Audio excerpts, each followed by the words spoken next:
where you were born, when you were born. Just start, and if anything comes up that you want to tell me about, then feel free to wander off and... Yeah, wander off into space. Right. Tell me about it. All right. I'll tell you a little... I mean, you want all little side notes of everything? I mean, little things? Yeah, anything you want to tell me? Okay, I mean, how I got my name of Castellani? Sure. Okay, a lot of this stuff, may not be important to you, but it's where I am. I am Raymond Castellani right now, and when I was born, my name was Raymond Johnston, and then I was adopted, and my name was Raymond Mayo, and now I'm Raymond Castellani. Did you know that? No. How about that?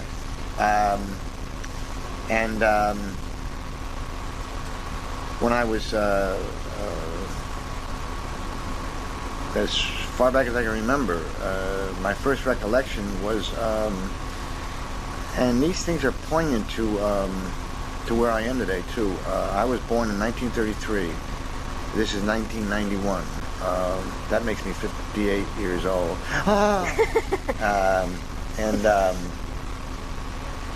And the first recollection I have, I was in a home. It was an orphanage home. It was a home outside of New York in a place called Yonkers. I was there for 2 years, and it was a very, this is what I remember. I was 4 years old, 4 and 5 and 6. It was really a 2-year stint there, but I was 6. Probably the first feelings that ever came into me were the feelings of loneliness. And that's probably what went through my whole life as far as what's the word I'm looking for? Generated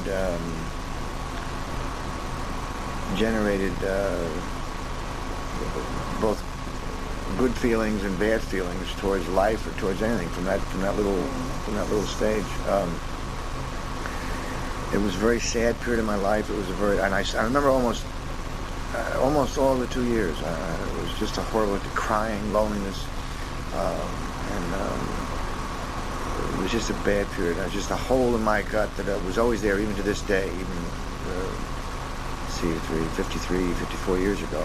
So I was 54 years ago. And as I said, my name was Johnson then, and I just got out of that home, went to live with my grandfather and grandmother, and shifted around with uncles and aunts and all that other stuff. And then I think in 1941 or 42, somewhere in that vicinity, my mother came into the picture again. And is this your birth mother? Yeah. And she married a man by the name of Jack Mayo,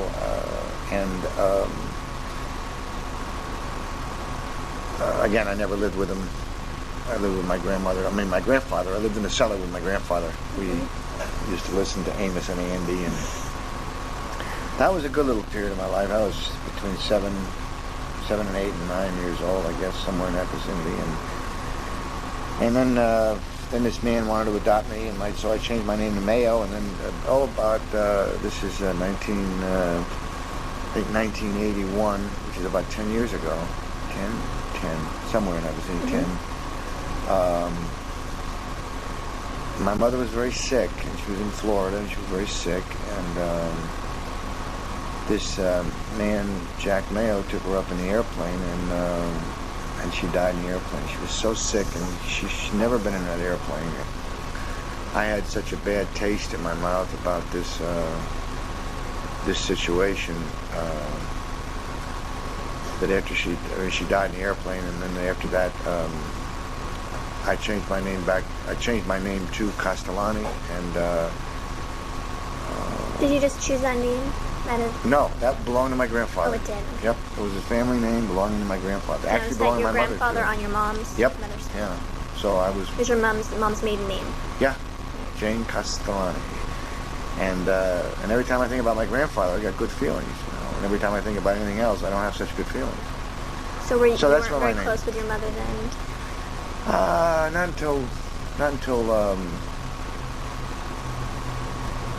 Not until later on in life. You know, I just, and it's okay, you know, win, lose, or draw. I mean, I never hold anything against her, and I felt bad. I felt very bad that she died the way she died, and I never got to say goodbye to her. I really, you know, always feel bad about that, and I'm revolted by Jack Mayo, you know, and always will be. I'm not. I've ironed out the resentments and all that stuff, but I don't have any of those things attached to him. But if you ask me, do I like him? The answer is no. Right. And that's just a little story about my name. You know, so That's interesting. I never knew that. Huh? I never knew that. Yeah, it's true. And I love my grandfather very dearly. My grandfather, there was a beautiful little anecdote with anecdote. I don't know if that's the right word, but a little story about my grandfather. When I was in his home, then Jack Mayo and Jane Mayo, now their names, Right. were gonna put me in another home, and this was up in Troy, New York, from Yonkers to Troy. I would think I was 7 or 8. So they were going to give you up for adoption, or to just? No, they not were for gonna- adoption. Just they, you know, stay there, and because they couldn't take care of me, nobody could take care of me. It was, I think it was 1940, if I'm not mistaken. I think I was 7 years old, right after that other home, and they were married or something in 41, but they were going to put me in this other home, and it was up in Troy, New York, and Albany was where my grandfather and grandmother lived, and so I was callous, pretty callous from the other home in New York. You know, I knew the ins and outs. I may have been only 5 and 6, but I was a tough 5 and 6. Right. And and when people used to run away in New York, they used to beat them. They used to put them on a big long table and whip them. I mean, it was not. I'm telling you, I could tell you some bad stories about that. But so anyway, and I always wanted to. Later on, when I grew up, I always wanted to go back to help the kids. You know, I knew they were all lonely and crying. I thought. But anyway, they were going to put me in his home. And I asked them to step outside with me. I said, please come out here. And I didn't want to do it in front of the office. I would have put me in there. And they said, no, whatever you got to say here. And so I said it in front of everybody, in front of the man that was in charge of the home, and in front of Jack Mayo, and in front of my mother. And I said, I'm going to run away if you put me here. And the guy told me behind the desk, he said, you can't run away. Well, you know, we'll catch you. And I said, you're coming from New York and the home there. I said, man, this is easy. Because I knew Albany was, so I planned an escape. And sure enough, they put me in that home, and I don't know now how long I was there. Was this a home just for children? Just yeah, for boys, for you know, boys? for girls and boys, both. You know, it was co-educational, if you call it that. Yeah, you live, just a lonely place. And for most of the people didn't have mothers and abandoned, and however you know, it wasn't like it is today where they have millions of kids, but in those days it was a fair share. Did you make friends with the other children there? No. Everyone just kept to themselves? Yeah, we kept to ourselves, and you know, yeah, there were no friends. Everybody was in the same boat, just Everyone sort of for themselves? yeah, crying and lonely, and And how long were you there for? well, then I ran away. You did? Yeah, I planned my escape, ran with the whole thing, and it was a whole little story. But the day that I made 2 trips to Albany to take piano lessons, I remember as a kid, I said, well, if I can get to Albany, they can ship me to Albany, I can run away, I can get out because I'm across the river. And that's how my little head thought. So sure enough, on the 3rd weekend, they took me over on a Saturday. And who took you over? Oh, Someone at the home? Yeah, at the home, yeah. And sure enough, I planned this escape, and I got across. I'll never forget it. As long as I live, I was in the place. I no more want to take piano lessons than Man in the Moon. And there was a little kid next to me, and I told him, I said, I'm running away now. He said, they can't do that. They'll catch you. I said, no, they're not going to catch me. Well, I took off from that place where they had the piano lesson, and I started running. But I knew where my grandfather and grandmother lived. And it was my grandfather I had to get a hold of. So I ran down the stairs and ran, and got into the house with the convalescent home, and they just took care of it, and ran down the stairs in the cellar because I knew that's where my grandfather was on a Saturday. And sure enough, The door was locked. I knew he was there. Grandpa, please open the door, open the door. And pretty soon the door opened, and I said, Grandpa, please take me, please, please. And he lifted me up in his arms, and he called me Sonny. That was my name, my nickname. And I said, Grandpa, please don't let him take me back there, please. And he put his arms around me, and he said, nobody's going to take you anymore. And so I stayed with him for 3 years in the cellar. It was a great time. So, I mean, your mom knew where you were, though, right? Oh, yeah. Oh, okay. Yeah, but he wouldn't let anybody touch me. And, then they said it was a bad influence. In those days, it was an Italian family. And, they said it was a bad influence, me being around all these people and adults. And so then they shipped me off to my uncle and aunt, and I was unhappy again. Where did you live? Syracuse, New York. It's about a few miles away. So the feelings, that feeling inside me,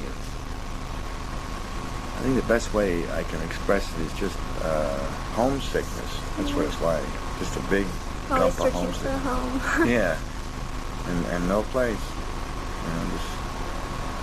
Just no place. And so but that, where I say the same feeling initiates when I see a human being today, I have an empathy for. And I wonder where are they? Where's their heart? Whether it be a man or a kid. Mm-hmm. Mainly the men and the women of the grown-ups. Because they've weathered they've got all these feelings inside of them. And the kids got the feelings, but the men and women are living it. And so I always wonder where they are. So now after you lived with your aunt and uncle for how long? A year. And how old were you then? I got to be 9, I think. I think I got to be 9 or 10, and then I went back to my grandmother again. Mm-hmm. My grandfather, back in Albany. They put me in a school because I couldn't read. I never learned to read, and I still to this day I can't read. Did you go to school? I mean, but you were in school when you were younger? Yeah, school, but I flunked 2 years before I got to the 4th grade. I was the oldest kid in my class now, and getting older. What was school like, though? I mean, well, there was no, for me. It wasn't like it is now. I mean, was it like one classroom? Yeah, one class did all the courses. That's the way it was. They didn't start changing rooms until, well, I don't know, I don't remember, but yeah, those lower grades, all one classroom. Mm-hmm. Yeah, same teacher, same. Right. They just taught different courses at the same. Now we're going to do arithmetic, and my head was always out the window. Put me in a classroom, my head is right out that window. Was there any subject that you liked? None. None? Absolutely none. I was an academic failure. I mean, absolutely none. I to this day, I pass a school and say, thank you, God, I don't have to go to school. And I just can't, I never learned to read. I never learned to spell. I couldn't write. And so it's hard. When you're in a 6th grade, 7th grade, 8th grade, all of a sudden, somebody says, read a book. I mean, God. Were you the only one that couldn't read, or were there others? No, I was the worst. I was the worst wherever I went. And they just kept putting me through, you see. And they knew I had a deficiency. They kept trying to put the slides, starting with the slides and stuff like that. But today it would be a different ball game. But in those days, they really didn't. They weren't into taking one little kid and saying, well, we're going to teach you now. Right, they just sort of let you go. Yeah. So how far along did you get to? I went to high school, and I was lucky enough to go to a prep school, but now I get a little older, go to a prep school and get a little football scholarship, and I had all the young girls take care of all my book reports and do all my homework for me and all that stuff, because began to live by my wits. So none of your teachers really, did they catch on, or they didn't really, no? No, because remember, I was very deficient in English and reading and writing. And so I just, they just never caught on. They knew I couldn't read, but I just got by. And I still can't do too well today. Wow, I can't believe that you got all the way through and they didn't. So did you graduate or? Yeah, I graduated. I did. I graduated almost last in my class, but I did graduate. And then I learned that too that education is very important. So I just couldn't learn from books because it was just arduous to read. And I just couldn't do it. I mean, I just can't do it today. I have to go out and talk to somebody about things or go someplace and learn. I was very quick to learn that way. But it was so hard for me the other way. So did you have any close friends or anything that you remember growing up? No, not really. When I got to be in the 7th or 8th grade, 9th grade, and I cultivated a couple of friends. One of my close friends died when he was 23, and I had another close friend by the name of Al Meyer, who's still my close friend, but we never see him. But of course, he never grows old because I don't see him. Right. So,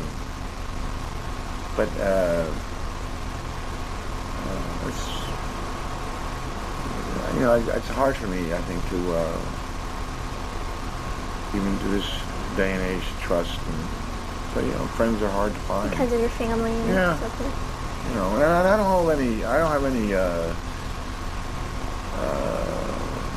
I don't have any hidden things in me. I mean, you ask me how it is, this is how I feel, this is the way it was, and that's how I don't have any shame or anything like that. I mean, I did what I did, and I lived my life, and I have no regrets. Regrets, I have a few. That's a song. That's a song, Wendy, by Frank Sinatra. But Not my time. I know, but that's the name of the song. Regrets, I had a few, but so too few to mention. And I've had regrets, but where I am, it's a lot different.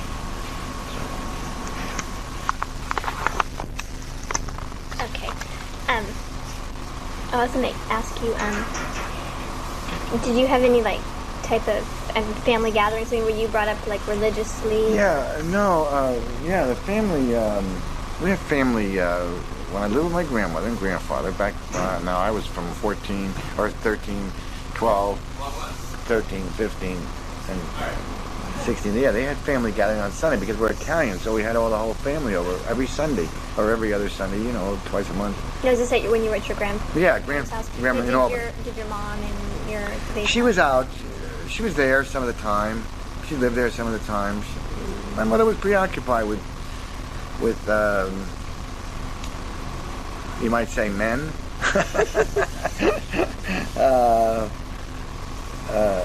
And I was old enough then. I was in my early teens,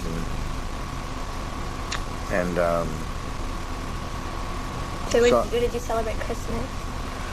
I never knew about Christmas until I got to be a little bit older. That's one thing I missed when I was a kid. It was Christmas and Christmas tree. I remember one Christmas I think I had.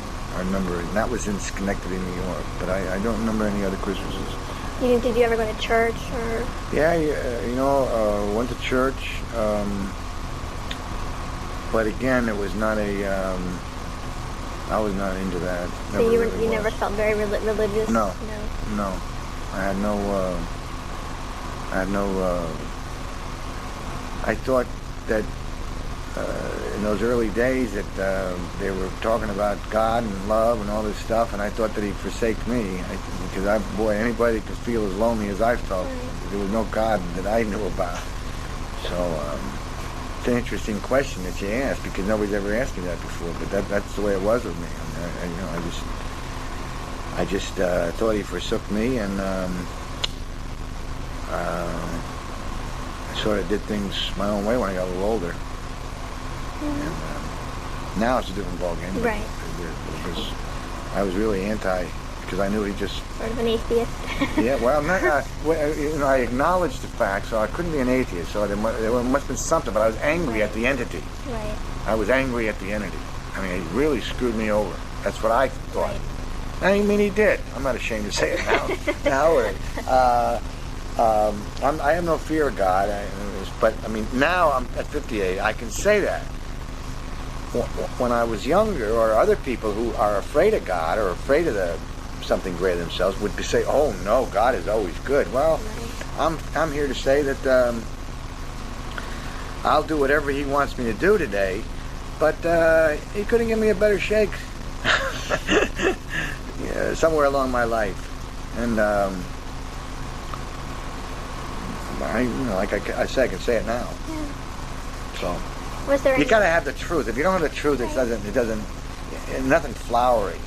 You know, if you don't have the truth, then there's no interview there's nothing that's as important as the truth. Nothing.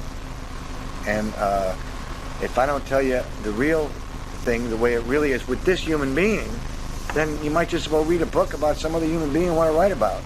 Right or wrong? Right. And then you got all the things, and you know, you can put them all in a pigeonhole. So if I told you, oh yeah, you know, God is good and all this, well, that's not the way not the way I feel. I can understand. I feel I got gypped. Definitely. Now whether I got gypped or not, I'll never know. Right. I'm just telling you how I personally feel. Some theologian will say, well, God was testing you. Well, let Him test somebody else. You see, I'm not into that testing stuff. You know what I mean? That now it doesn't mean, like I say, now at 58 I do what He wants me to do. So that's now. But years ago, no way. I did it the way I thought it should be done because He really screwed me over. Okay. You get a lot of good information here, Wendy. Holy Jesus, this guy is a real wacko.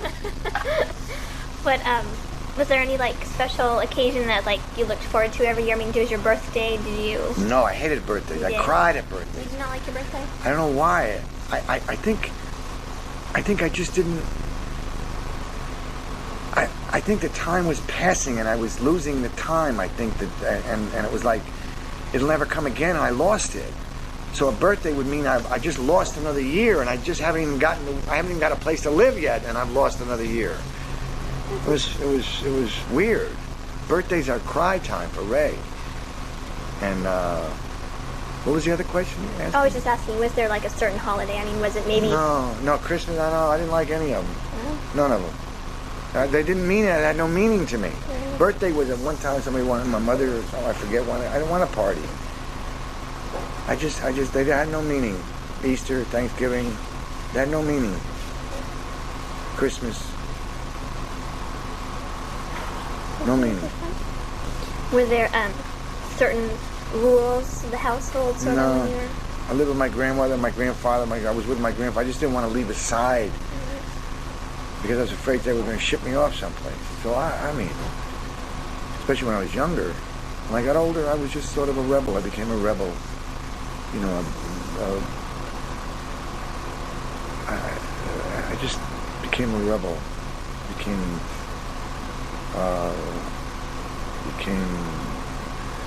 anti whatever it was.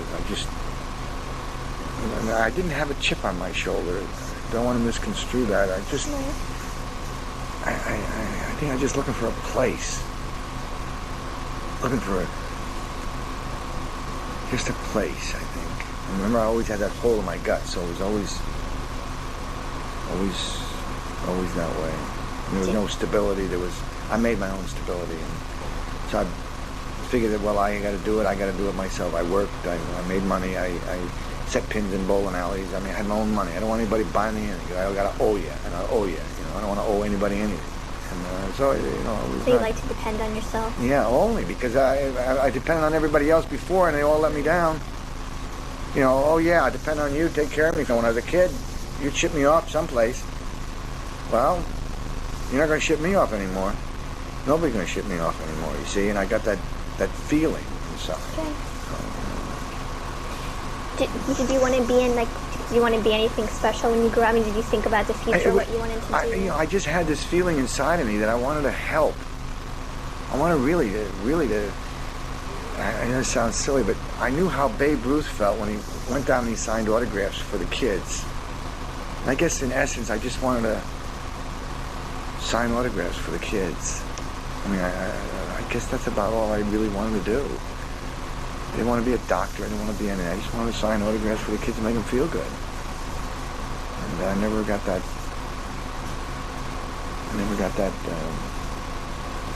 I spent over half my life, well, way over half my life, with a career and trying to strive for that moment when I could go sign some autographs for the kids for free and just sit there and talk with them, but never got there. Was that with acting? Yeah, through acting. When did that start? It started in 1952, 52, I think. So you were about 19? Yeah, I was 19 years old. So it was right after high school? Right after high school. Yeah, I graduated at 19, got out, and they wanted me to go to the college, and I said, I can't go to college, you know, and I went there for about a month and a half, and I flunked out. My God, my highest mark was a D. I mean, it was horrible. Oh, you can imagine going into because I went to this prep school, so they wanted 100%, right. You know, and I was the, oh, my God, I flunked. I never flunked out of anything in my life so much as that one. I mean, they said, I got to read this, I got to read that. I said, oh, man, I'm never going to make anything. So I flunked, and flunked, and flunked. I flunked them all. Highest mark was a D. I think that was in PE or something like that. And that was horrible. F. God, I still got my report card somewhere. Yeah, I do. All Fs. I was a great student. So I left there, and I went down to New York to going to be a hoofer, a dancer. Going to be Ray Bolger. You don't know Ray Bolger, but that's what I was going to be. And so I went to New York, and then the Korean War was out, and I joined the Marine Corps in 1953. The Korean War just started Korean in War was 1950, getting 50, right? yeah. Okay. Korea, this was 1952, 53. So you joined the Marines? Yeah, it was right after, 3 months after Korea was over. Korea was over in August. I think I joined in December. Went in January 1st or something like that. So, what was that like? Well, that was... Like boot camp? Oh, yeah. No, that was horrible. That was another winning... But that was something I had to do. I was propagandized, by the John Wayne. I hate to say that, but... Were you drafted? They didn't have any No, I joined. But it was because of World War II and all the movies I saw. I had to go in the Marine Corps. I can't believe it. I heard that's the toughest outfit, too. Oh, well, in those days it was horrible. Parris Island, South Carolina is the hellhole of the world. It's really, they kill people down there. There was no fooling. So you joined up in New York? Yeah. And where did you go to? Parris Island, South Carolina. The infamous, the famous boot camp of the Marine Corps. Bad news. Did you have to get up at 0600? They never let you sleep. They never let you sleep. Hey, how's it going? Good.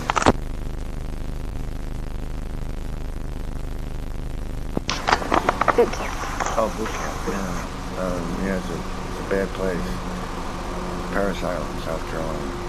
But I got through it, and I was glad I did. And probably if I had that to do over again, I would do it again. Good. Yeah, that one I would, because it was something I had to do. And I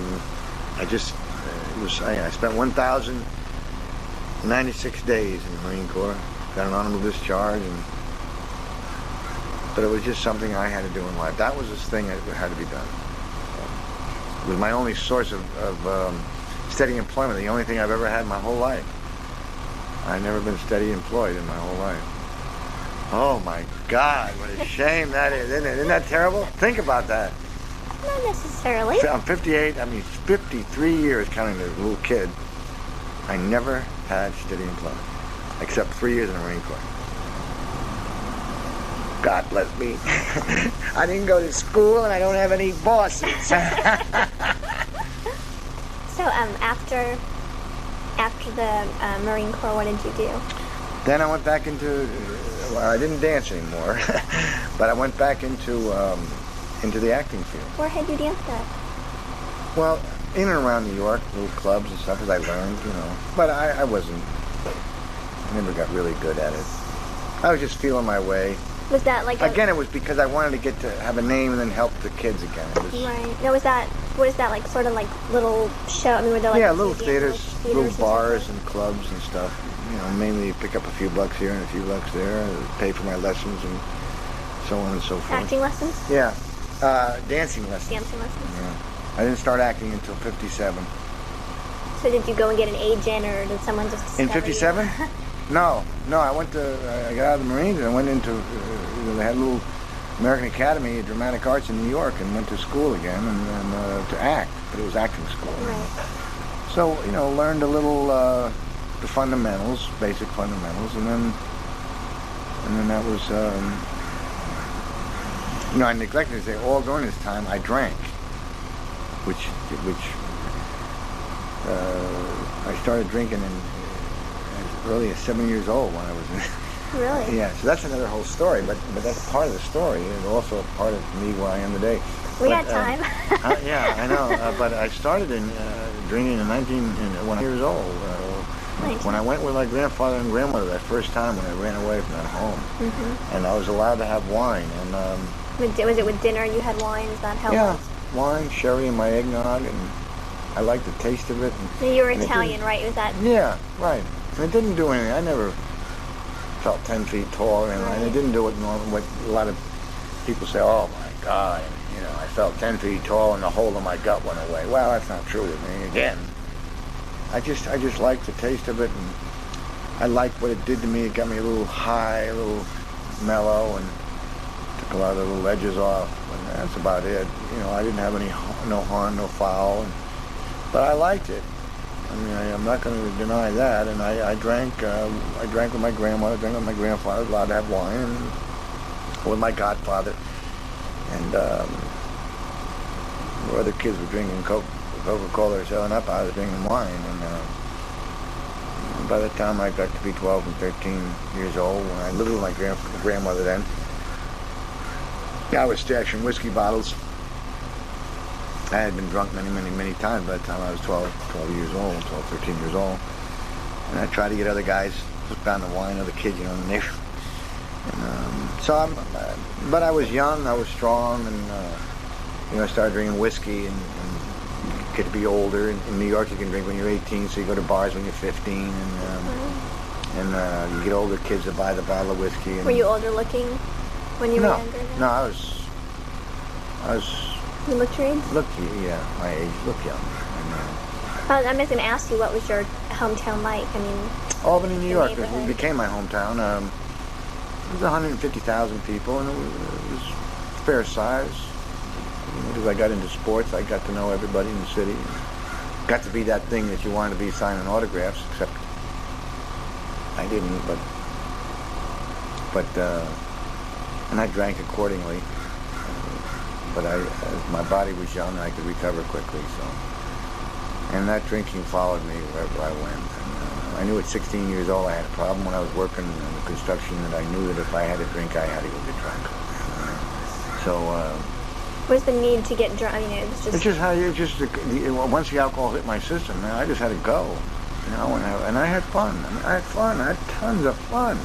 I didn't lock myself up in a room and go, oh, I got to drink now. I was having fun, bars, and clubs, and wine, and women. Did any of your friends do this with you, or? Yeah, I found, we were a couple of them. Al did, Chuck did, but it was a period of time too in those late 50s. Late 40s, early 50s. It was bars and clubs. It was just a beautiful, wonderful, wild time.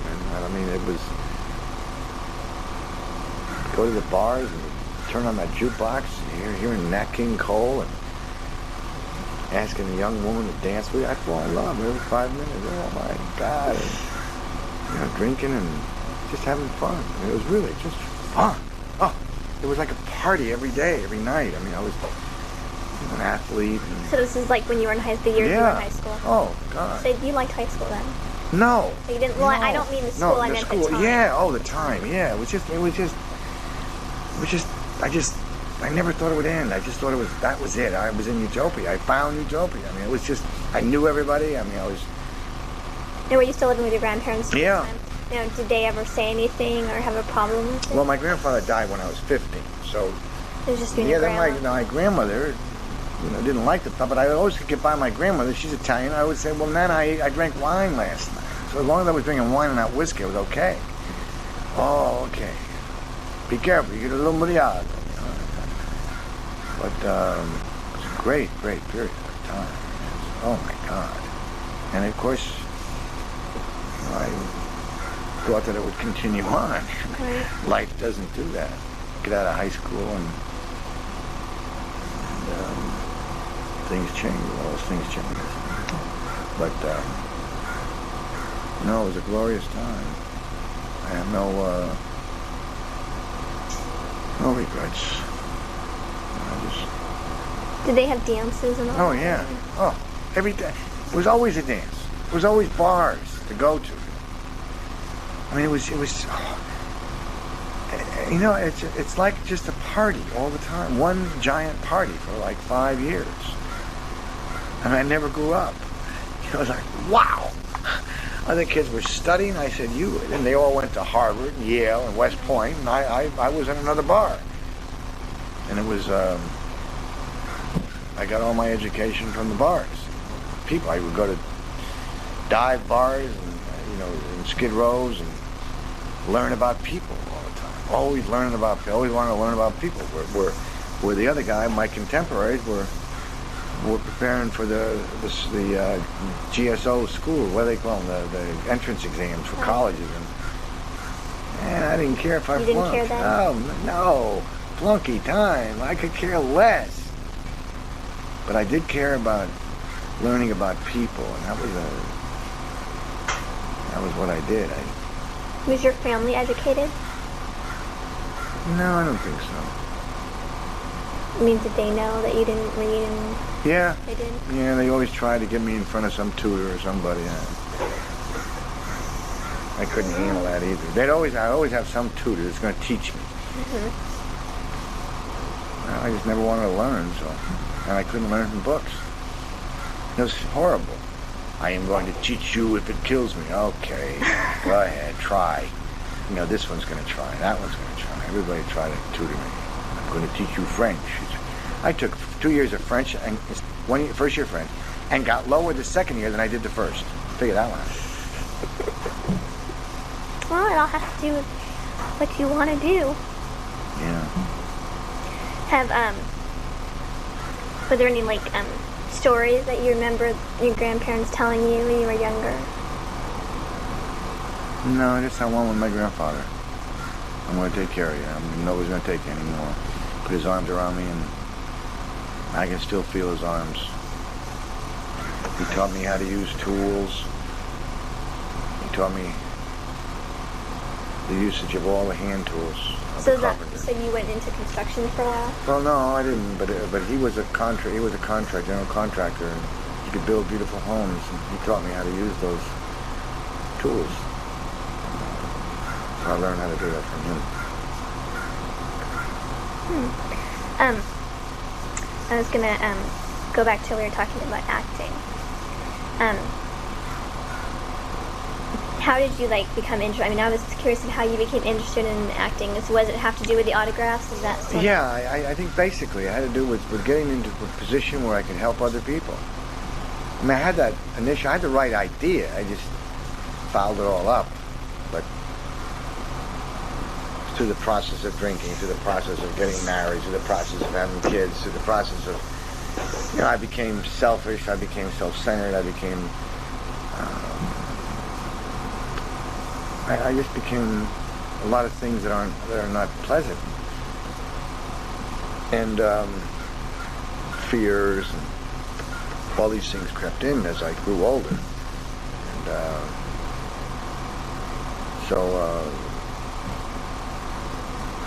these are the things that happen to me, you know what I mean? And it's like,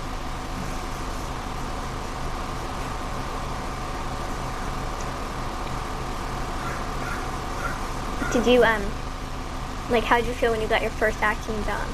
it was great. It was great. Bonanza. Do you remember it? Yeah, Bonanza. It was the first show I ever did in 1960, I think. And And Now you didn't have an agent, right? So. well, and when I did that, I came out here. I got, I went to school formally in 1957. Now that was in New York. New York. So yeah. when did you come out to California? 1959, first time, and then 1960. And my first acting job was Bonanza, and they didn't know the show was even going to be picked up. Remember Michael Landon and Dan Blocker and. So this was before it ever came out. Yeah, I mean it was out, Right. but it was only his first little season, Right. And people would say, "Well, what show did you do?" I said Bonanza. Nobody knew about it, and same with like a show that I did one time. They said, "What's this show you're doing?" Well, I'm doing this show. Nobody knew the show. The show was Kojak. Everybody knows Kojak. Right. But when you do these shows, and you don't know if they're going to be hits or not. So then, how did you work with learning your lines and? Well, it would take me a long time to read a script. That was the problem. And then I learned a lot of tricks of what to do and what not to do. And then I would begin to learn as I got older, begin to learn how to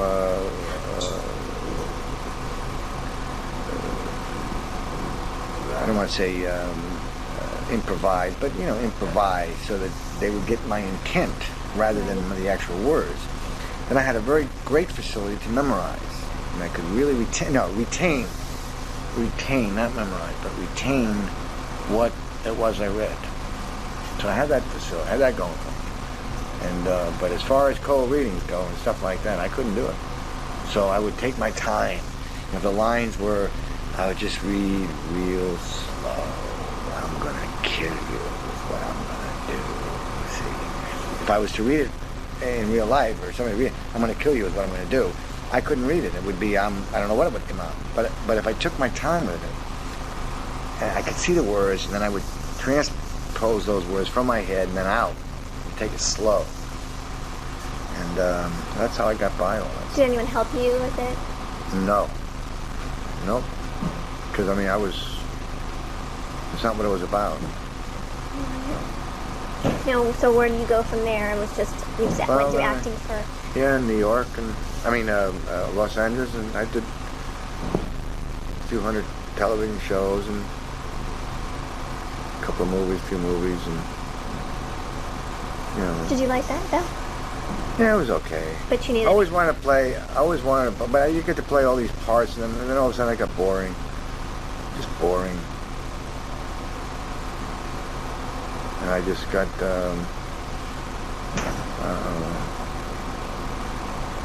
And then as the sicker I got, alcoholically, I couldn't remember lines, and it got all mixed up. By the time 1966 rolled around, I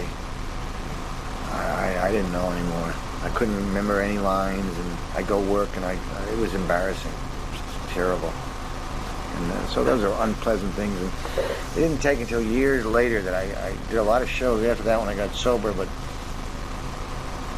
I just couldn't get that stigma out of my head that standing there. And I used to be able to remember 400 lines in a couple of days, just standing outside of 20th Century Fox and saying, I don't know what show I'm on, let alone my lines. So it was not fun. So now when were you married?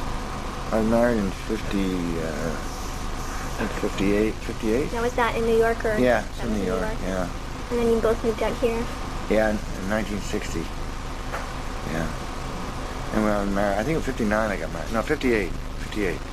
And then I got divorced. I think we were married, I think about 9 years. And I had 4 children. And what was your wife's name? Dion. And then your children are, I met Ray. Yeah, Raymond, Ray Jr., Lisa, my daughter, Don, my other son, and Colin, my other son. 3 sons and 1 daughter. So then you all lived out here in California, and then you continued to act. Yeah, continued to go downhill. I got married in 58. It was just a downhill slant after that. Everything was downhill. I had no ups. Everything was down. downhill.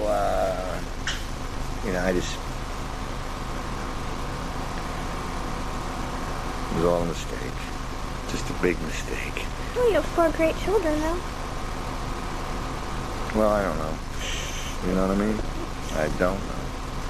I know I got my son Raymond. He's a beautiful young man, and they're beautiful. Everyone is beautiful. But it's a different ball game. I'm just not there. And my son Raymond, I am, because he's the closest one to me.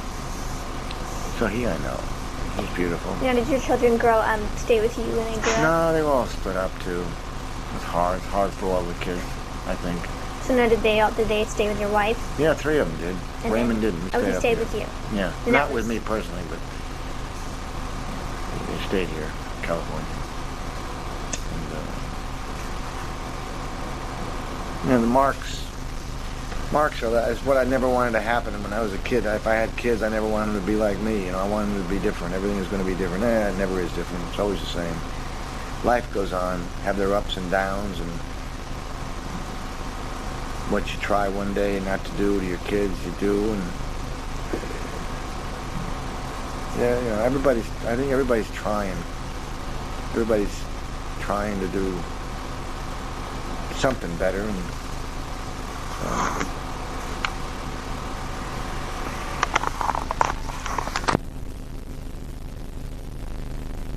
Now it started. Okay.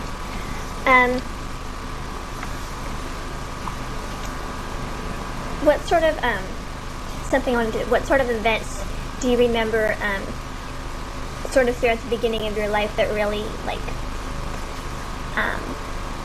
that really stayed within you, that you really remember? Obviously the Korean War is one thing, but I'm just saying, what other kind of maybe news-wise, sort of.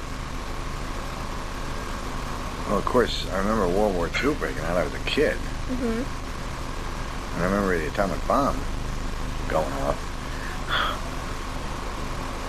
Well, what was that like when you remember? What did you think about when you were... Well, I remember that World War II was just like some Japan, and I didn't know Japan was Japan.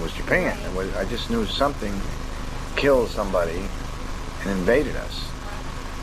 And in my little mind, I didn't, that was it. But I remember the war years were tough. I was a little kid then. But,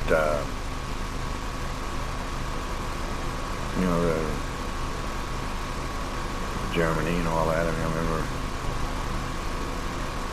it was a black period for everybody, and a lot of sadness. Now, when you were born, it was sort of around the Depression. That was, I don't remember anything there. You don't remember too much about that? No, I was a little bit, 33. Right. So, I didn't start remembering, and I didn't really have any recollection of that. Because, like I said, I was away at 4 when I was got home, so. Now, do you remember anything before you were 4, or that's really your first memory then, is when you were about 4 or 5? 4. When you were 4? Yeah, definitely. Wow. Yeah, 4. So then, you were an only child. Right, well, there was no time. Right, so, basically then, that's right, your grandfather was Yeah, it was we lived in a dorm. I lived in a dormitory in that home, and there was never any noise at night with 60 or 80 kids. You went to bed and quite an experience. You had a strap, and if everybody kept quiet. There was you didn't play. No play. The only thing that I think of when I think back to a home is I think about Annie, the kind of orphan tent. Was it that bad? No way. It was anything like Trust that. me. It was a very horrible experience, and people, like I told you earlier, used to run away, the older kids, and they get caught, and they would get a great big long table and put us all the kids around the table, several yards away from the table, and then they would take the kid that ran away and put him on the table face down and beat him with a stick. With everyone watching? Yep. And said, this is what's going to happen to you if you try to run away. They didn't fool around. And you went, like I said, everything went at bed, you never could talk or anything. You didn't have any leeway. Just was strapped hard. And on the back or on the anywhere in your body. So what did you do during the days? I mean, was it just chores? Well, they had a little school there, so it's a school, remember? I was a bedwetter, which was demoralizing. And I don't remember too much about school, again. Were there like like a group of like tough people, the tough kids? I mean, was there like a certain? No. Wasn't everyone just? The same? No, there are no groups. We're all just really fending for ourselves. I mean, we're all pretty tough. We had our territory, and that was it. We never crossed over anybody else's territory, and it was sort of an unwritten law, even as the youngsters. And the older kids were not bullies. That's what I was asking. No, there were no bullies. I think we realized we were all in the same boat, and it was not a happy time. And I remember that when we eat, they forced me to eat liver. I'll never forget that. And I threw up and got so sick I can't eat liver to this day. Have you ever eat liver? No, I don't like liver either. And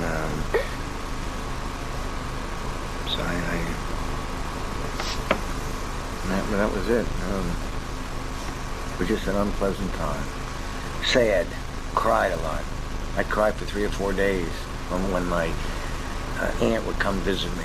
Once in a great while, my mother would come visit me. I'd be depressed. Did you ever know your father?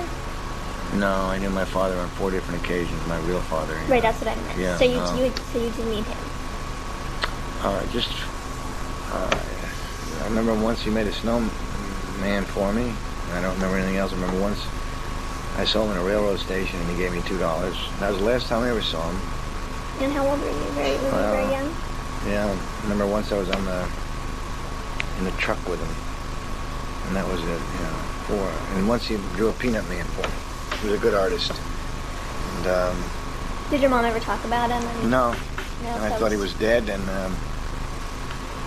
when I was 32, they tried to contact me. They mean the people living up in Watertown. And told me that my father was dead. And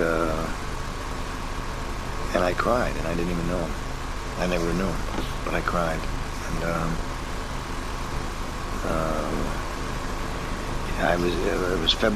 it was March when I found that out, and February 18th I was out here, on that day, for some reason, I kept talking about my real father. And on that day, my real father was in Watertown, and he got up. He was very weak from cancer, and he got up to the dresser drawer and picked out a bunch of pictures, of baby pictures of me, and he held them in his hand, and he told his girlfriend he was going with, he said, "This is my son's birthday today." And so I knew then that he loved me, even though he never saw me. And he died 12 days later. Did you ever think that your mom didn't let him talk to you, or was there? Oh, yeah, sure. That was what it was? Oh, yeah. They just didn't want me to have any connection with him. And whatever the deal was, the deal was. And I think I was 32 when he died, so I also had 10 or 15 years in there where I could have got in touch with him, could have gone to Watertown. Right. And I should have. I wanted to. I always wanted to, and I never did. So then did you meet his girlfriend after? No. Oh, never went back. So how did you find out that? They wrote in a letter. Tried to get in touch with my uncle. And that's how I found out. They didn't even know about my name change or anything. So. Right. Yeah, but I knew he loved me. To this day I know he loves me. Because he was so weak. He went over there and said, "Today's my son's birthday." It was February 18th, and that same day, 3,000 miles away, and many years later, I talked about him. And how do you remember that how do you remember that being the same day? Because it was February 18th, that's my birthday. Oh, you remember thinking, Mm-hmm. Oh, wow. Yeah. He couldn't hold a glass of water that day. He died 12 days later. But he got up out of that sick bed, went over to that dresser drawer, and I still got the pictures, the old pictures of me. They're all just of the baby. And he said, "Today's my son's birthday." So he never forgot. Every February 18th. Wow. So he must have loved me a lot. So it's a little story. Wow. That's pretty neat. Again, that was the lonely feeling. Because he was a lonely man. Never smiled. I got to pick one picture of him. Yeah. But he never gave me any confusion. Because you see, he got out of my life and that was the end of it. So I never was confused between mothers and fathers and all that stuff. I had no confusion. So that was the Raymond Johnston. And again, that's the feelings of, that I have too. All these, I think they're all basic feelings. Everybody's got basic feelings. I don't care who you are. It doesn't make any difference what you got or who you are. Loneliness is loneliness, sadness is sadness. I mean, my degrees of sadness aren't any greater than your degrees of sadness. We're sad. To everyone, they think they're just they think, right? Oh yeah, mine are really bad. Mine are the worst. No. Confusion is confusion. We don't have 3 stages of confusion. At least I don't. If you say you're confused, I don't say to you, boy, you think you're confused, man. You don't know what confusion is. No, I hate that kind of stuff. When a person says I'm lonely, I know lonely. Lonely knows lonely. Lonely's in the pit of the stomach that just want to cry. That's the Chinese feel it the same way as we do. Everybody does. So I've learned all these things. Well, they're very important things. Some people don't ever learn them. It's only a few basic emotions. It's only a few. Right. You don't have 25,000 of them, or 25,000 to wade through. You like or dislike. You love or hate. You hurt or you're happy. I'm elated. Only one elated. I'm more elated than you. You know what I mean? Yeah. And people always go through all these gyrations. I'm sadder than you. I'm more depressed than you. If you're depressed, you're depressed. There's only one person can jump off a building at a time. Oh my God! Think about that. You see people without any legs, without any arms. You say, "Well, I know how you feel." No, I don't know how you feel. I got my arms and legs. But the mind also is a part of the body. When someone's lost their mind, so to speak, that's a sad criterion. I've lost my mind.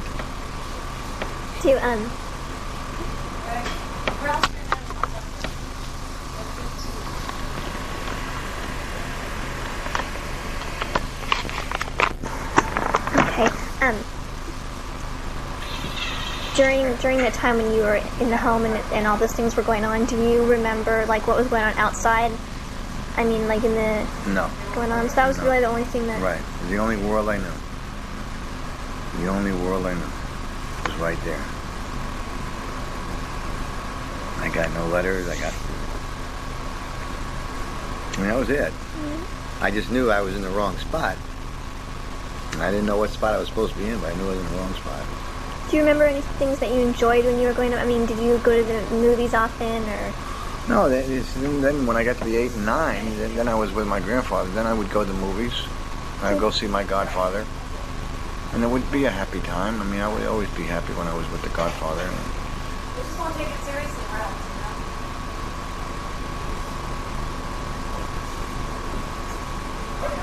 And so yeah, I would go to movies, see Frankenstein, Dracula. Did you have feelings that you wanted to be in those movies when you saw them? No. No, you I didn't? had no aspiring feelings. None. Wow. None whatsoever. I really had an aimless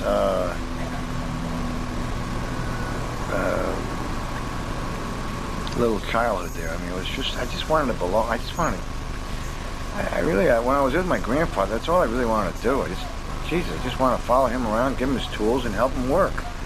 I didn't want to go to school. I didn't want to do anything. Just wanted to be close to him. And I was for years. That's good. And that's really all I wanted to do. I had no other ambitions in life. Just don't take me away from my grandfather. When we go home at night, we'd have our soup and our dinner, and we'd go down in the cellar, and we would listen to the Lone Ranger, or the Amos and Andy, or the Great Gildersleeve, and he'd laugh, and I'd have a little youth bed next to his, and I would be the happiest kid in the world, living in the cellar. So that's... A lot of the homes, I guess, in those days all had cellars. Did they? Back east they all Yeah. do. Yeah, back east they all do. They have no cellars here. No. Yeah, back east, they gotta have cellars, water, and pipes, and coal, and all that, So what inspired you to come to California? Just of the all acting. states. The acting. It brought you You know, here? yeah, that was later on, Now you came here with your wife. Did she want to come here? Or? Yeah, she did. Well, mainly to start anew, start afresh. So it was... So did you meet her through acts? Yeah, met her in Yes? New York, yeah. Is she an actress? Or? Yeah, so to speak. Yeah.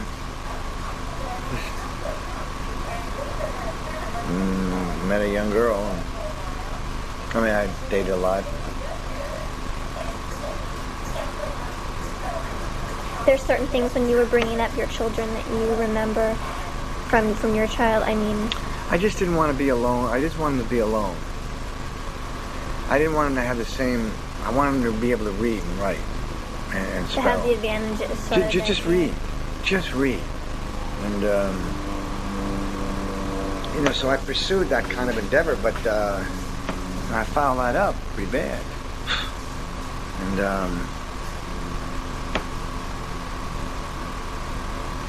that's what... I didn't have any more.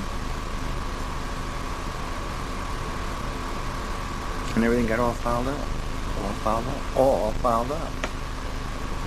So, all my best plans went down the tubes. Through drinking. So now what happened with that? Well, I As just, far you know, as I... it progressed. Yeah, it just progressed. Just progressive, until all I thought about was drinking. Until all I thought about was a drink. Have a drink. I couldn't remember lives, couldn't remember where I was, couldn't even remember where I lived at the time. It's just a bad deal. Drank for a long time, a lot of years. And the fun was no more fun. The bars were different, the people were different. There was just no fun anymore. All that fun I had had all ceased by 1966. It was all gone. It became no more fun. I stole liquor from the stores and borrowed money I couldn't pay back, and it was a nightmare. Just a normal nightmare, just normal. It was not any different, just a normal nightmare.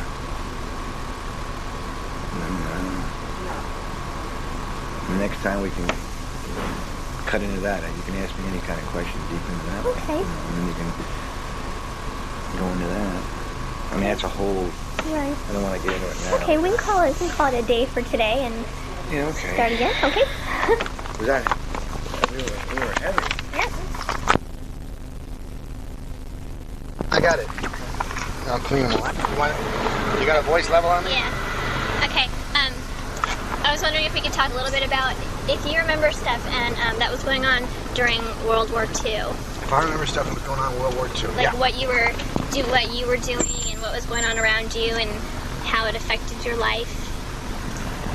All right. Well, as I said, I was shipped out to different people when I was a youngster. In World War II, when it broke out, was 1941, December 7th. That's when the declaration of war. No, the declaration of war was the next day, but the December 7th was when the Japanese bombed Pearl Harbor, and that began the involvement. I was, 1933. I was 8 years old, and but all as I remember from that time was everything seemed so far removed. It was that another nation had dropped bombs and killed people in Hawaii, and that was the only effect that it had on me. Now, I used to,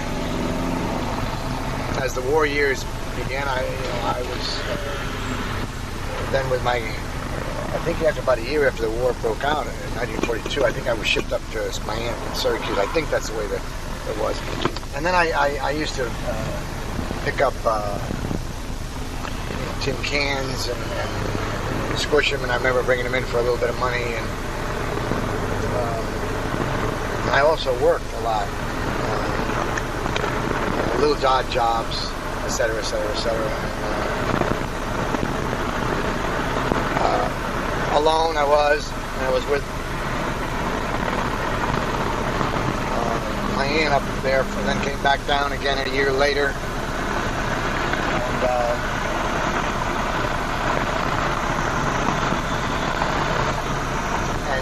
war was just a thing that everybody was in. Everybody was in the war.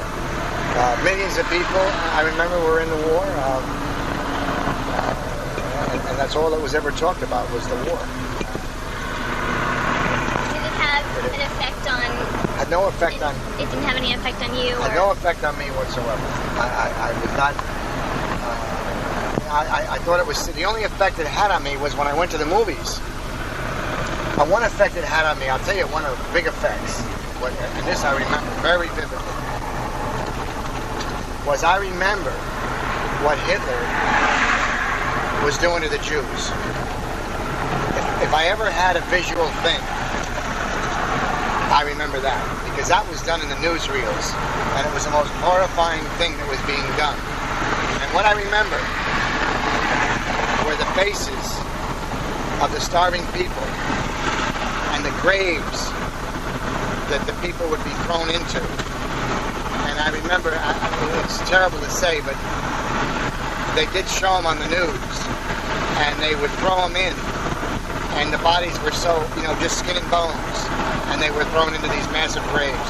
That I remember, and I still remember it to this day.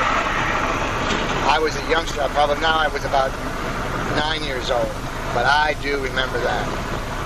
And after the war, of course, I remember the faces of those people, which was another horrifying thing. It was probably the most horrifying thing I've ever seen when I saw the bodies.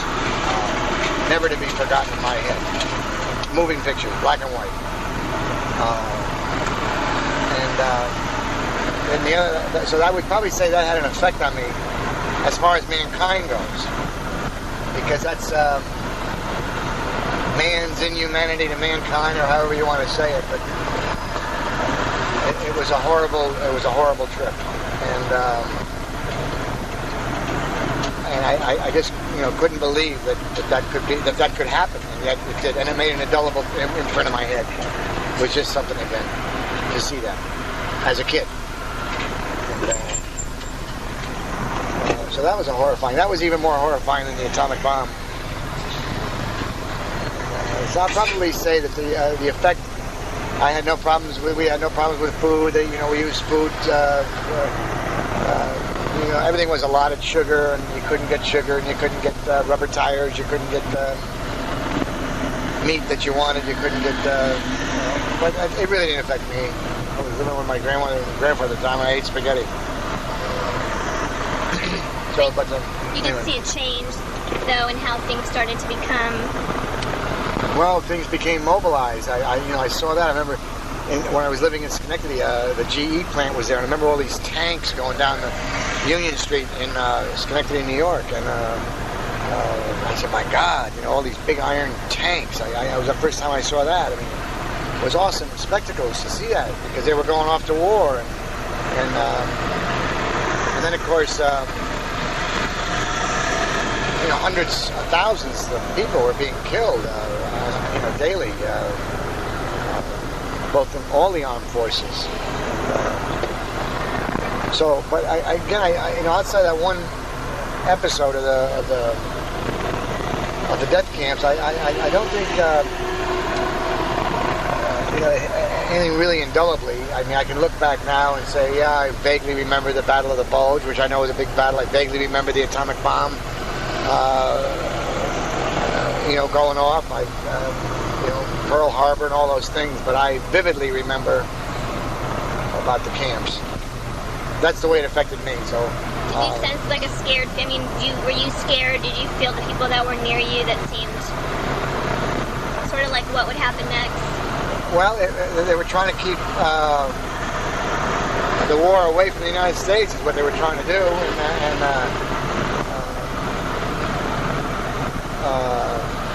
I don't remember any fear. I didn't have any anyway. I can't recall. I don't have recall on that. So I wasn't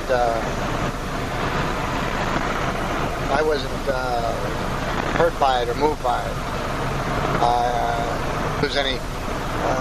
I remember one time over the news that there was a movie picture made out of it, and that was kind of impressive, about the 5 Sullivan brothers that got killed on one destroyer or battleship when it sunk, and the whole family was wiped out. But they made a movie out of it. Of course, also Congress called, they call it, it's called today, I guess, the Sullivan Act. I think if you're the last, you can't put all the kids in one boat, or I don't know how it works, but something like that. It's called the Sullivan Act. 5 children got killed when the boat went down. I remember that. But again, that was a movie, and it had no effect, except I said, wow, what a loss that was. Now, when you were older and you were in the Korean War, was it different when you were like more... Korea, I got in after the Korean War. Right, but when you were... That was about 8 years later. Did you have a different feeling 5 years toward later, it? I'm sorry. So did you have a different feeling towards... Yeah, well, then I grew up, and by 1950, when Korea broke out, I was 17. But because I was not too smart in school, I was still in school. So, but after the school went out, I said it was a esprit de corps for the country because of the World War II. We had defeated the Japanese army and had defeated the Germans and Italy, and all the young guys at my age, we had this, it's called esprit de corps, or protecting, and it was probably a propaganda of sorts, protecting our soil for our kids, or for our heritage, whatever it is. I think that's what it was.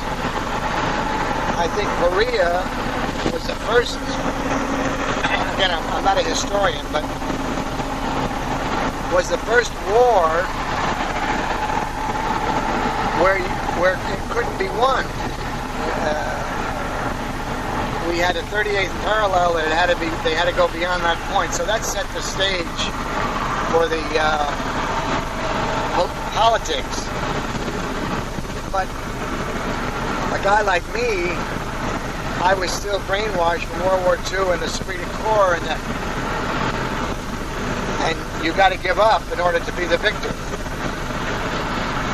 And in Korea, we just had to push them to the 38th parallel, and the war was all finished with. So it's like, well, I could run home to mama, and they wouldn't hurt me anymore. And that was the first boundaries of war that I ever heard of. But it didn't make an effect. When you have boundaries of war, then it's I believe, it's a political war.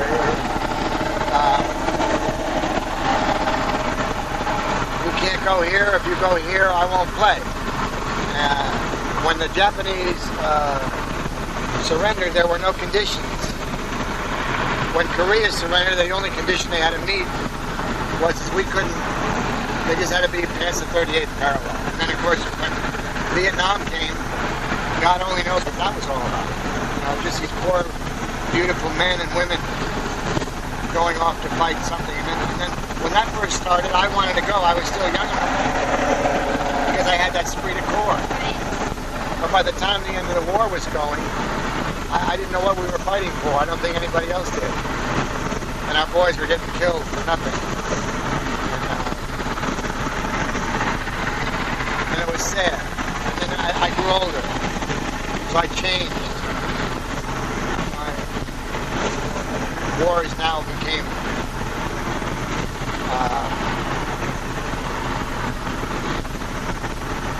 I believe obsolete. And yet they were very vital, I guess, for nations and for peoples to have. They couldn't settle anything unless they were killing people. And I don't think that's what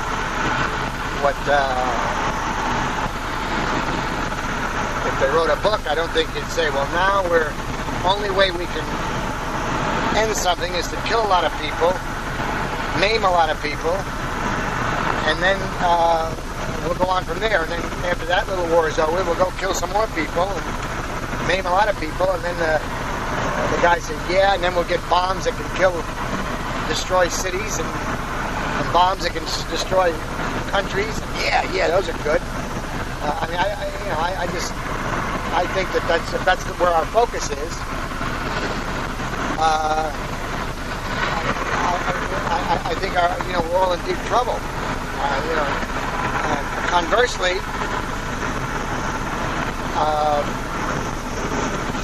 we are doing more damage, and this is as I got older. Now I'm where I am, but in that area of war and killing from a youngster on up. Conversely, we're doing more damage, at least back in 1942, 45, even as up to 50, even up to 60 probably. At least we haven't destroyed our natural resources of our worlds. Everything was going along fine back in the 40s, and we were using paper cups. Now in 1991, they want you to use paper cups. I mean, we have to go back. We've destroyed, more is being destroyed today than any atomic bomb will ever be able to do.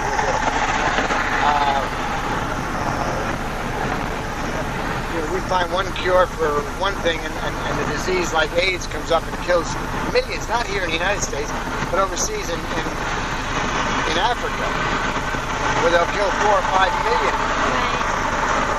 Right.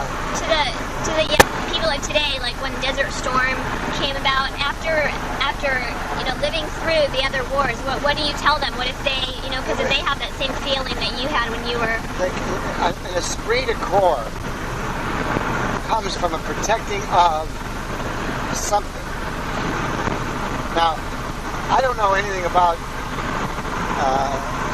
They try to say that this man, who I don't think is a very nice man, but that's another viewpoint, was aggressive.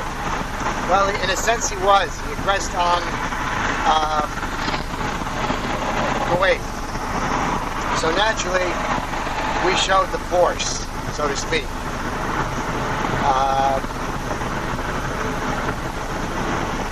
I don't know what would have happened. I don't know.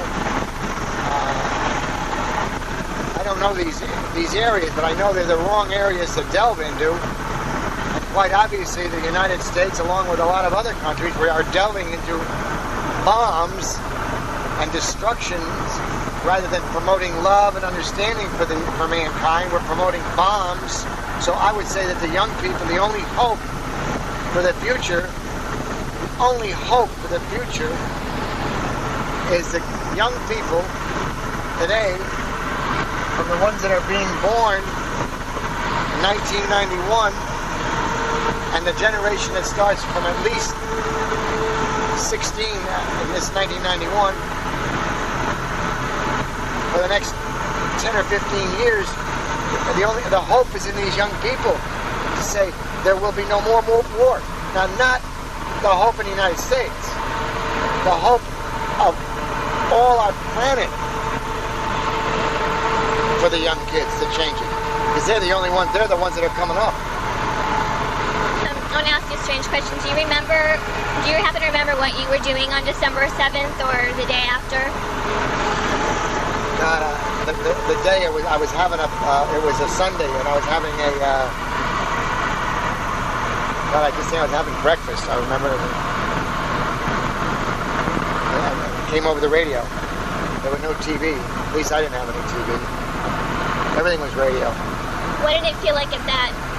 I mean, do you remember maybe what you were thinking or feeling when it was just a weird feeling to say we are at war. I never knew war before. I was 8 years old, 7 years old, 8 years old. I never knew what war was. War meant killing. Say war meant killing. And they said that over 2,000 people were killed in the war over there. And it's a surprise attack. Another date that everyone seems to always remember what they're doing is, do you remember what you were doing the day that John F. Kennedy was shot? Yeah. That was 1963, I think, if I'm not mistaken. Now, John F. Kennedy was a very charismatic president. And he had a tremendous, the history tells us he's not a great president, but he had a great deal of charismaticness about him. He was a charmer. He certainly charmed me, let me put it that way. And but I I think I was ready to be charmed. And so I had a good rapport, so to speak, with the feeling of the presidency. And when he died, when he got shot that day, now I was 30. I just couldn't believe it. I mean, it was just unbelievable that they shot him in this motorcade. And I remember I went out in my car and just took a long drive and sat on top of a hill somewhere, I forget. And I just pondered the thought of what's what are we coming to, so to speak? What is this all about? What's... And I couldn't figure it out. I just couldn't figure it out. And I couldn't... Are there any other, I guess, events that stand out in your mind that have happened over the years that maybe had an impact on you? Well, I don't... of course, every... I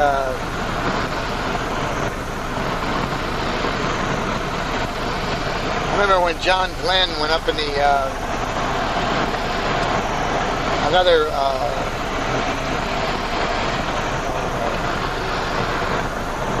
interesting thing is that probably not many people know that John Glenn went up in the space capsule. Did you know that? No.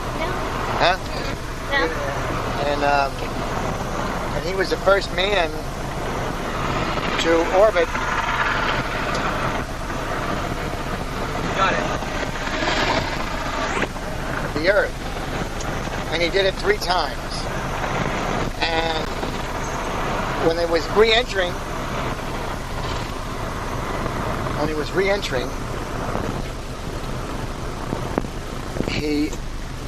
There was a blackout for 5 minutes as he was talking. Yeah, the great balls of fire are coming on the shield. Great balls of fire. I'm surrounded in flame, and he was telling all this, and then all of a sudden, nothing. I said, "My God, he blew up." And no, he didn't. He came back on 5 minutes later. That he was going through the shield, and the kinetic electricity or whatever goes around that capsule was forced him that they couldn't talk. And he had recorded through the whole process of while he's re-entering the Earth's atmosphere. And I said, "Oh my God, that took courage." I said, "Whoa."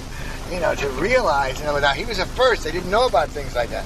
You can imagine a guy surrounded in a capsule and it's flaming up and you don't know whether you're going down the tubes or blowing up or what, and you're still reporting that. And I was thinking, Jesus, get me out of here, man. Well, What did you think when the first man landed on the moon? No, I had no recollection. That was the day I got sober in 1969. Isn't that sad?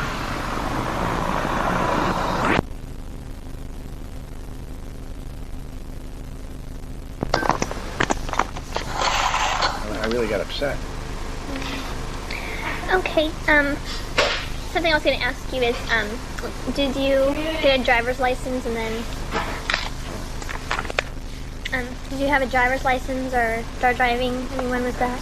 Yeah, when I was 16. You're 16? Or is that like excited everyone waited for their 16th birthday and then? I think it was a little over 16 maybe. I probably waited, probably waited.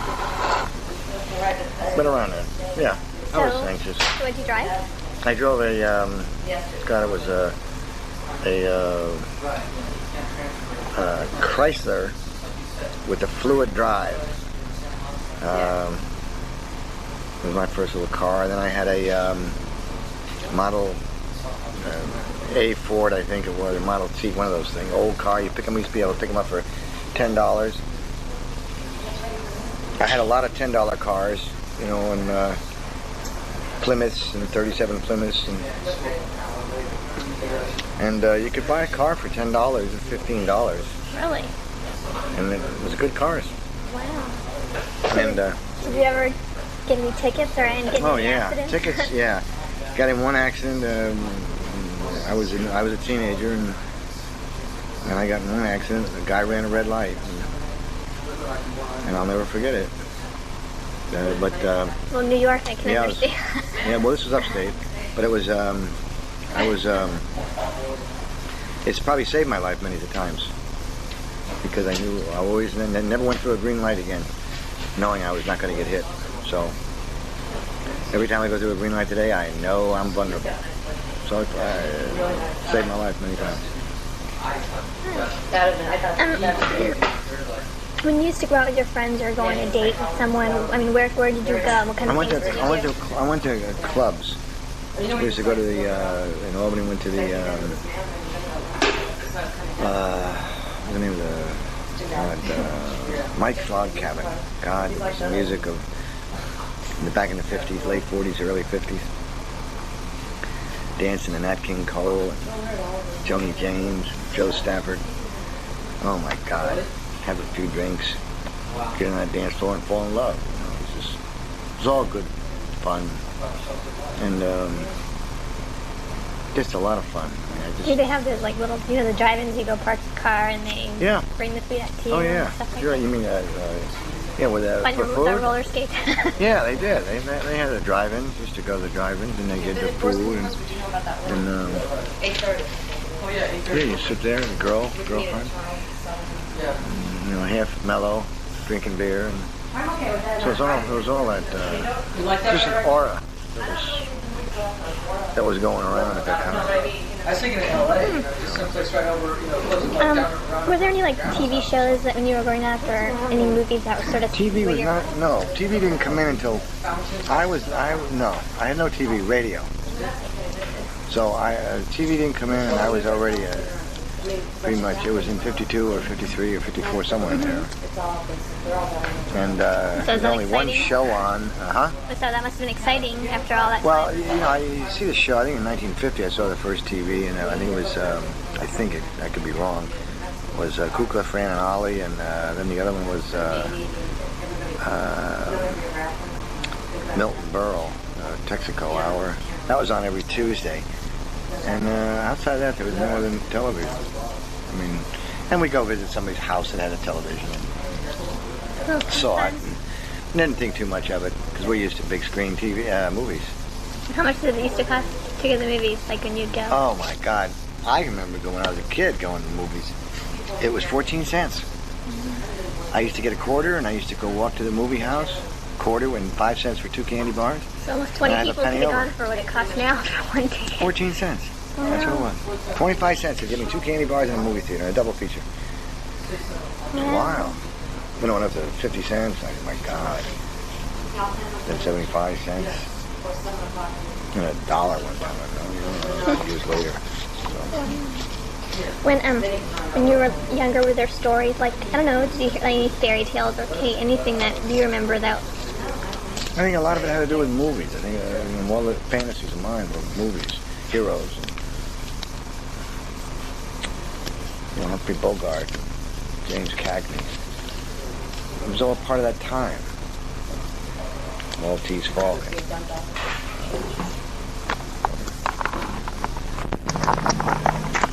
Okay. I was going to ask you about maybe some other issues, things that I know have been going on in the last years.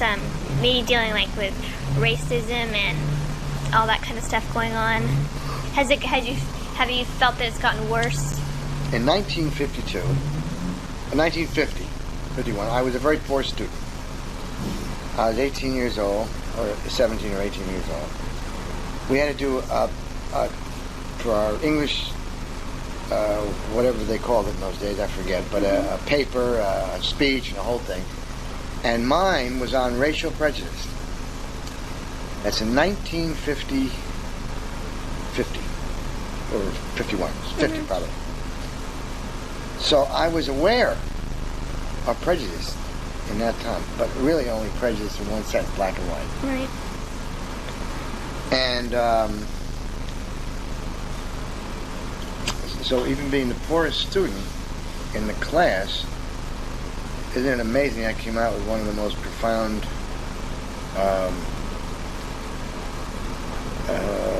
situations that will, in the future, will arise up too. And so prejudiced, I was very much for equality, and very much. Well, that's everything. And